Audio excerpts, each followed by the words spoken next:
I second that note about MaryT being very fulgent, one of our most fulgent speakers and members of Pikes Peak Toastmasters.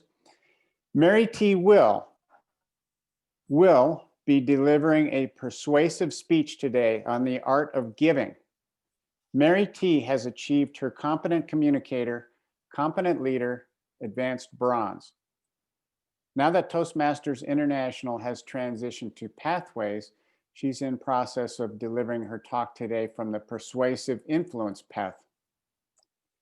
Please help me welcome MaryT.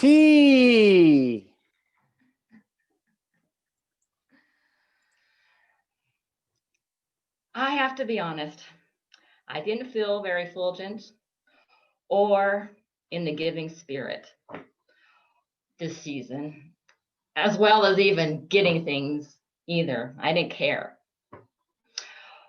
In order to spark the giving spirit, I decided to research famous givers throughout history. And why not start with Saint Nick? As most think of Saint Nick, the jolly old soul who gave gifts to good girls and boys. Though I further learned that he actually lived in the 3rd century, around 380 AD, and he lived in modern-day Turkey. He is celebrated for his works and became the patron saint of children. Legend has it that he traveled the countryside after giving up all of his wealth and helped the sick and the poor. His feast day is celebrated by the Catholic Church because of his works. And that day is December 6th, when he died. Now, in preparing for the speech, I researched other famous givers because I thought that maybe some of you might be challenged by giving this year because of what's going on with the world.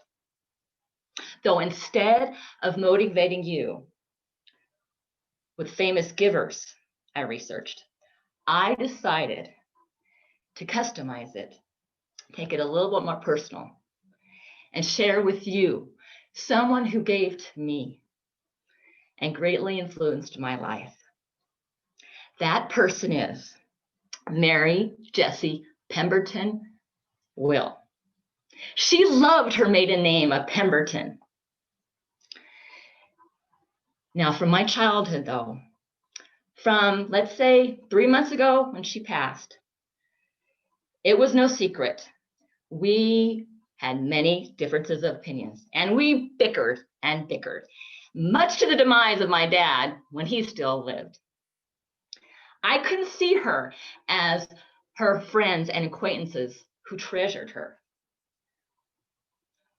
What I saw in her was something that blocked me from getting to know her better. Though my heart has softened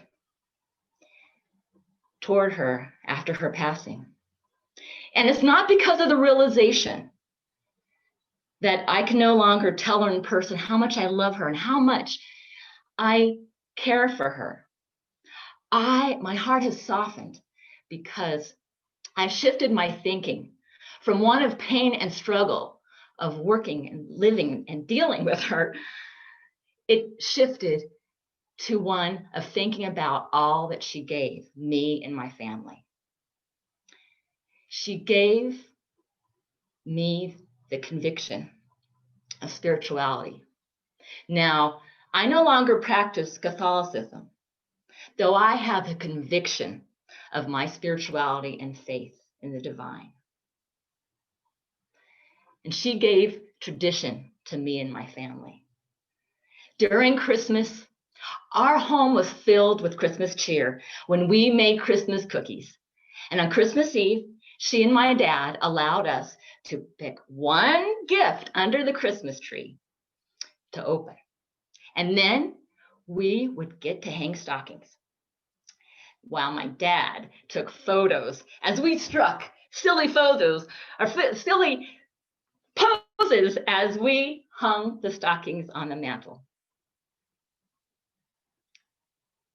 She gave, most importantly, the gift of love to me and my family. She, along with my dad, worked very hard to provide for our family.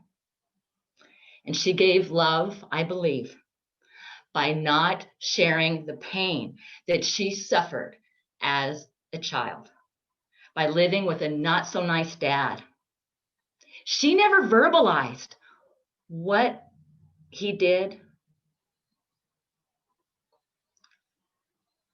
but when she spoke with her parent about her parents, she would only say that her mother worked very hard, raising 8 children, and her dad didn't do too much. Though I learned from stories from relatives that she suffered pain as a child.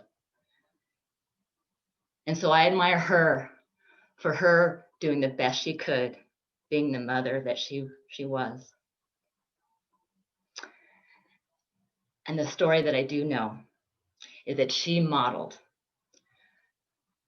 perseverance and strength. And with that gift, I want to pass that on.